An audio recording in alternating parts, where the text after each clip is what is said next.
Hello, good morning. আজ সকালে morning ওয়াকে বেরোনো হয়নি, তো ভাবলাম যে আমার পাড়াটাতেই একটু মর্নিং ওয়াক করবো। বেরিয়েছি ভালো মনে। এবার দেখুন শুরুটা কত সুন্দর। অনেকগুলো সাসপেন্স আপনাদের জন্য অপেক্ষা করছে। আজকের ভিডিওটা কিন্তু কেউ স্কিপ করবেন না, তাহলে কিন্তু অনেক কিছু মিস করবেন। এই যে দেখুন, আমাদের রাস্তায় জল উঠে গেছে। জলের যেই ছলাৎ ছলাৎ যে আওয়াজটা, সেটা কিন্তু আমার ভীষণ ভালো লাগে। কিন্তু এই যে একঘেয়েমি বৃষ্টি, এই যে জল, এগুলো ভালো লাগে না, কিন্তু কিছু করার নেই। আমরা যেখানে থাকি সেই জায়গাটা কিন্তু বেশ খানিকটা নিচুই বলা চলে। যাই হোক, এরকম জল হয়, তবে খুব একটা আমার দেখার সৌভাগ্য হয়নি। আগে একবার দেখেছিলাম, আর এই বছরটাই হলো। যাই হোক, ধীরে ধীরে আমরা গ্রামের পথ দিয়ে এগোচ্ছি। এই যে দেখুন রাস্তার পাশে অবস্থা। এর মধ্যে খারাপ লাগা, ভালো লাগা সব মিলেমিশে বেশ একটা সুন্দর ভ্লগ আপনাদের আশা করি উপহার দিতে পারবো। এবার কিন্তু ছোট ছোট কিছু মাছ দেখাবো, যেটা আমার চোখে পড়লো। এই দেখুন এখানে। এবার এই জায়গাটা দেখুন। এটা হচ্ছে, এখানে গিয়ে আমার একটা কথাই মনে হলো, যেটা হচ্ছে দুয়ারে দীঘা। এত সুন্দর যদি জল যদি বাড়ির কাছে পাওয়া যায়, তাহলে কষ্ট করে দীঘা যেতে হবে কেন? আমি ভেবেছি আজকে এই জলে গিয়ে নামবো, তাহলে দীঘায় গিয়ে যে স্নানের যে মজা বা আনন্দ, সেটা কিন্তু উপভোগ করা যাবে। দেখুন অবস্থা, রাস্তাটা পার করে একদিক থেকে জল আরেক দিকে চলে যাচ্ছে, চারিদিকে থই থই জল। এর মধ্যে খারাপ লাগার বিষয় দুটো আছে। এক হচ্ছে চাষির ফসল নষ্ট হয়ে গেছে, যেটা আমাদের সকলেরই লস বলবো, কারণ ধান নষ্ট হলে মানুষ খাবে কি? চালের দামও প্রচুর বেড়ে যাবে। এই বিষয়গুলো আছে। সেই সঙ্গে ভালো লাগে বলতে, এই যে জল দেখলে কেন জানি না জলের প্রতি একটা আলাদা মায়া বলুন, টান বলুন, ভালো লাগা বলুন, এটা বেশ। অনেকে বলে না যে পাহাড় পছন্দ না সমুদ্র পছন্দ, আমার কিন্তু সমুদ্র পছন্দ। তো যাই হোক, সকাল সকাল কিন্তু এই যে জায়গা, আর এই যে সমুদ্রের ঢেউ, আর এই যে শব্দ, এটা কিন্তু আমার মনে হয় কোনো দিক থেকেই দীঘার সমুদ্রের থেকে কম নয়। ছোটো কাকার সাথে দেখা হলো, ছোটো কাকার সাথে গল্প হচ্ছে। কাকা বলছেন ওই জলের মাঝখানে একটা বাড়ি করলে ভালো হতো। এই জায়গাটা দেখে আমার কিন্তু জলমহলের কথা মনে পড়ে গেল। ভীষণ সুন্দর লাগছে। পুরো গ্রামটা আজ ঘুরে ঘুরে দেখব যতটা সম্ভব। সকালবেলায় আজকের মর্নিং ওয়াক হয়নি, তো ভাবলাম আজ আমার বন্ধুদের আমার গ্রামটা দেখাই। আমি কোথায় থাকি, কোন পরিবেশে থাকি। অনেকেই পার্সোনালি প্রশ্ন করেন বা লাইভে জানতে চান আমি কোথায় থাকি, আমার গ্রাম কেমন, বা আমার জায়গার নাম কি, এই সব। তো যাই হোক, আর আমার বেশ কিছু প্রিয় মানুষ আছেন যারা নিয়মিত আমার সাথে যোগাযোগ রাখেন। আমার সত্যি সত্যি আমার ব্লগগুলো, ভিডিওগুলো যারা পছন্দ করে, তাদের জন্যই কিন্তু আরও স্পেশালি এই ভিডিওটা নিয়ে এলাম। নন্দিনীদি, বিশেষ করে নন্দিনীদির নাম না বললে অন্যায় হবে। দিদিভাই আমাকে প্রায়ই বলেন যে তোমার গ্রামের যে চিত্র, সকালবেলা বলো, গ্রামের যে সৌন্দর্য, সেগুলো তুমি মাঝে মাঝে শেয়ার করবে। গ্রামের সবজি ক্ষেত, একদিন আমি ওখানে গিয়ে লাইভ হয়েছিলাম, তো উনি বলেছিলেন যে গ্রামের সবজি ক্ষেত বলো বা গ্রামের রাস্তাঘাট, এগুলো আমরা খুব মিস করি। তোমার যদি সম্ভব হয় আমার জন্য অন্তত এই ভিডিওগুলো বানিও।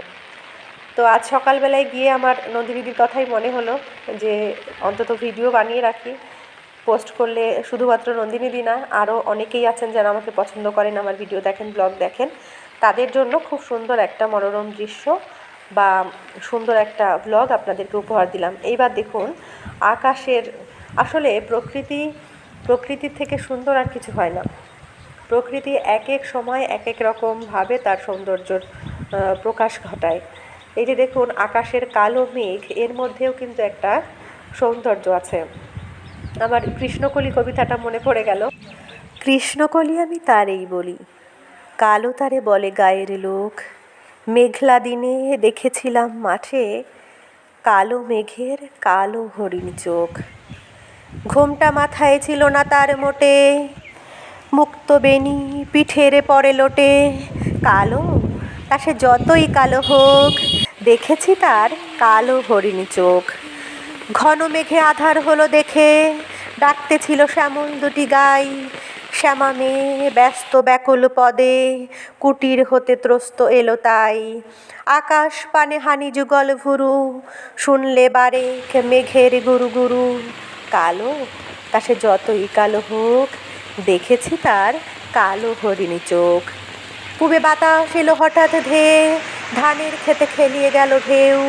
আলের ধারে দাঁড়িয়েছিলেম একা, মাঠের মাঝে আর ছিল না কেউ। আমার পানে দেখলে কি না চেয়ে, আমি জানি আর জানি সেই মেয়ে। কালো তা সে যতই কালো হোক, দেখেছি তার কালো হরিণী চোখ। এমনি করে কালো কাজল মেঘ জ্যৈষ্ঠ মাসে আসে ঈশান কোণে। এমনি করে কালো কোমল ছায়া আষাঢ় মাসে নামে তমাল বনে। এমনি করে শ্রাবণ রজনীতে হঠাৎ খুশি ঘনিয়ে আসে চিতে। কালো তা সে যতই কালো হোক, দেখেছি তার কালো হরিণী চোখ। কৃষ্ণকলি আমি তারই বলি, আর যা বলে বলুক অন্য লোক। দেখেছিলেম ময়না পাড়ার মাঠে কালো মেয়ের কালো হরিণী চোখ। মাথার পরে দেয়নি তুলে বাস, লজ্জা পাবার পাইনি অবকাশ। কালো তা সে যতই কালো হোক, দেখেছি তার কালো হরিণী চোখ। প্রচুর বৃষ্টি হয়েছে, এবার কিন্তু একটা জায়গায় আশ্রয় নিলাম। ছাতাটা রেখেছি, দেখছি ইনি মহারাজ হঠাৎ করে আমার ছাতাটা দখল করে বসে আছেন। এনাকে ভাবলাম ক্যামেরাবন্দি না করলে আমার ক্যামেরার কিন্তু অপমান হবে। যাই হোক, এত সুন্দরভাবে বসেছিল এবং চেষ্টা করছিলাম অনেকক্ষণ ধরে আমার হাতের ওপর ওনাকে একটু নিয়ে একটা নিরাপদ আশ্রয়ে পৌঁছে দেব, কিন্তু ছাতাটাকে এতটাই পছন্দ হয়েছে কিছুতেই ছাতাটা ছাড়বে না। দেখুন কিভাবে দখলদারি করেছে আমার ছাতার। মনে হচ্ছে ইনি আমার ছাতার মালিক। কত সুন্দর লাগছে দেখুন, প্রকৃতি সত্যিই কত সুন্দর।